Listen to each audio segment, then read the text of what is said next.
Bonjour à tous. Voici les messages des édifices pour nous édifier dans notre vie spirituelle, afin de nous établir dans les plans de Dieu. Je vous invite un instant d'ouvrir votre Bible dans Jean chapitre 6, versets 35 à 39. Nous allons méditer quelle est la volonté de Dieu dans notre vie. Jésus leur dit, « Je suis le pain de vie. Celui qui vient à moi n'aura jamais faim. Et celui qui croit en moi n'aura jamais soif. Celui qui vient en Jésus, il n'aura jamais faim. Parce que Jésus-Christ, il est le pain de vie. Le pain de vie qui est descendu du ciel.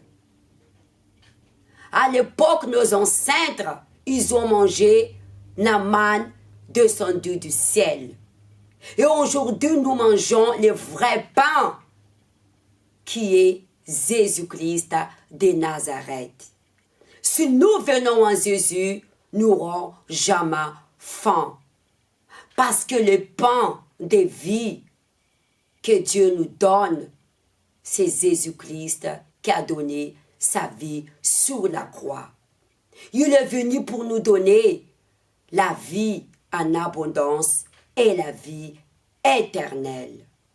Quand la personne, elle se soumet à la volonté de Jésus, elle mange ce pain qui présente la volonté de Jésus, elle aura la vie en abondance. Parce que Dieu lui-même dit dans sa parole, « Cherchez d'abord mon royaume, ma justice, et toute chose sera donnée. » Et même nous enseigner notre Père qui est aux cieux.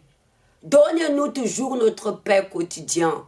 Notre pain quotidien ici, c'est sa parole qui nourrit notre âme et notre esprit. C'est ça notre pain quotidien. Et à travers cette pain qui présente sa parole, nous recevrons le meilleur, la vie en abondance. On n'aura jamais faim. Amen. Et celui qui croit en lui n'aura jamais soif de la vie éternelle. Ensuite, il dit, « Mais je vous l'ai dit, vous m'avez vu et vous ne croyez point. Tout ce que le Père me donne viendront à moi, je ne le mettrai pas dehors, qui viennent à moi. » Jésus a dit, « Vous m'avez vu, mais vous ne me croyez point. » Qu'est-ce que le Seigneur Jésus veut nous dire par là? Comment nous allons vivre Jésus? À l'époque, les pharisiens, les scribes, ils ont vu Jésus physiquement. Ils ont vu aussi Jésus spirituellement. Aujourd'hui, nous ne voyons pas Jésus physiquement, mais spirituellement à travers le témoignage. Parce que le miracle accompagne tout ce qu'on crut. Comment nous avons cru en Jésus qu'il était envoyé de Dieu? C'est à travers les prodiges, les signes et le miracle. La personne, elle voit Jésus à travers le témoignage, les changements, la transformation des vies. Dieu lui donne les pains. Elle était malade, elle a reçu la guérison. Elle n'avait pas de travail, elle a reçu du travail. Elle était célibataire, Dieu l'a donné en famille. Dieu l'a donné la prospérité. Dieu l'a donné son esprit. Elle n'avait pas de paix, elle a reçu la paix. Elle a reçu la joie. Comme Jésus l'a dit, celui qui vient à moi n'aura jamais faim.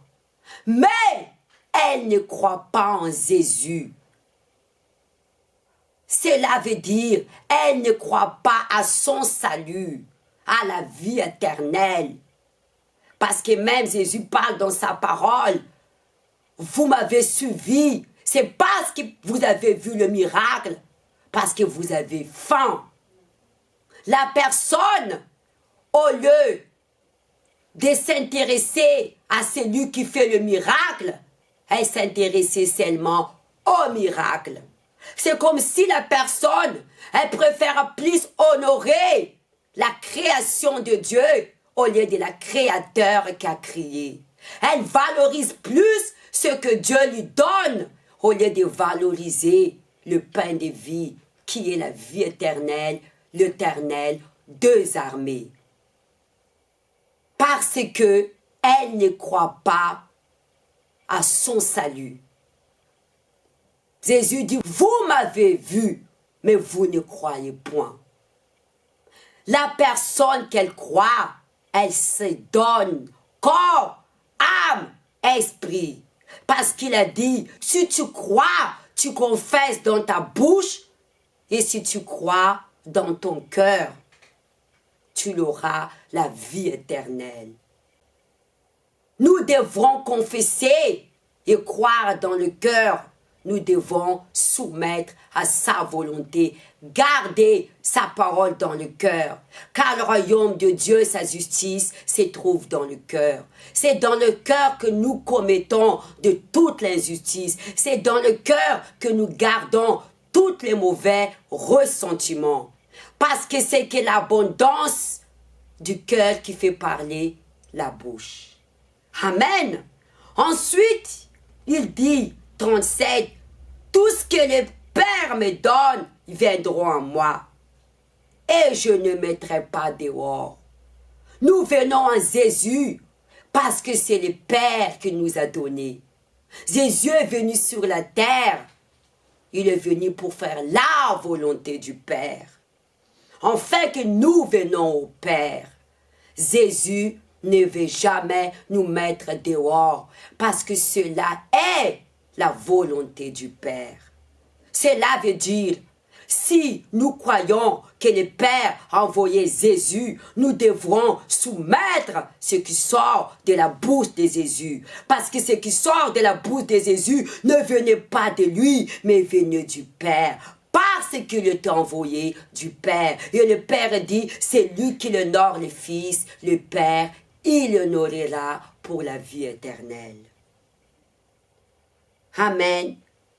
Verset 38, il dit, « Car je suis descendu du ciel pour faire non ma volonté, mais la volonté de celui qui m'a envoyé. Or, la volonté de celui qui m'a envoyé, c'est que je ne perds aucun tout ce qui m'est donné, mais que je ressuscite en dernier jour. » Amen. Or, la volonté du Père, et la volonté du Père, c'est que nous devrons croire en le Seigneur Jésus, afin que nous serons ressuscités un dernier jour avec lui pour la vie éternelle. Adorer le Père en faisant sa volonté comme Jésus a fait.